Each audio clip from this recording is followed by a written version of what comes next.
इतना जल्दी जल्दी मोला हड़बड़ी में बुलाए हस? तोला मैं बताए रहे हो ना का?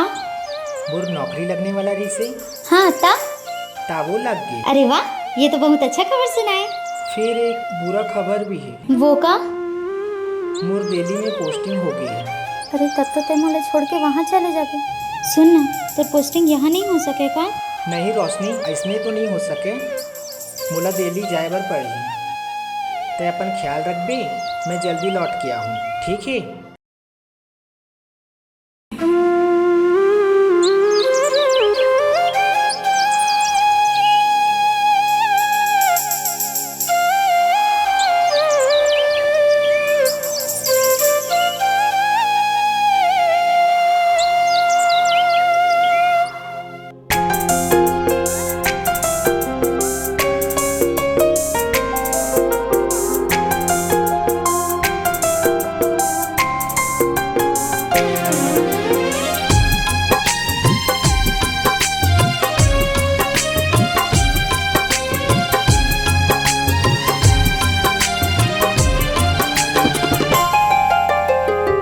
आजा रे आजा रे आजा रे, आजा रे आजा रे आजा रे, मैं तोर बिना कैसे जी हो रे, मोर मन के मयारू आजा रे, आजा रे आजा रे आजा रे, आजा रे आजा रे आजा रे।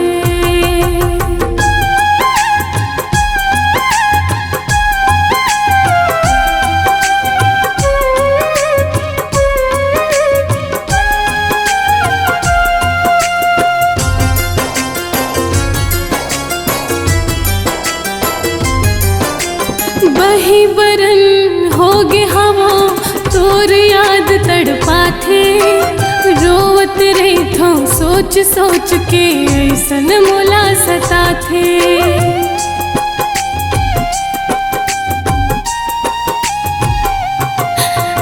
बही बरन होगे हवा तोर याद तड़पा थे, रोवत रही थो सोच सोच के ऐसन मोला सता थे, मैं तोर बिना कैसे जी हो रे, मोर मन के मिलोना आजा रे, आजा रे आजा रे आजा रे, आजा रे आजा रे आजा रे।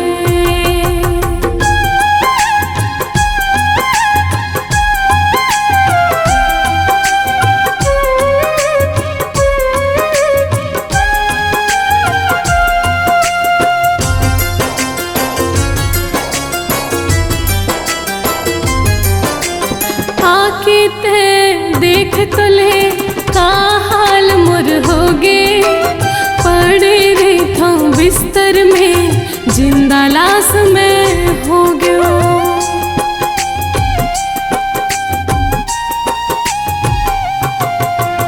आके ते देख तो ले का हाल मोर होगे, पड़े रही थो बिस्तर में जिंदा लाश में हो गयो।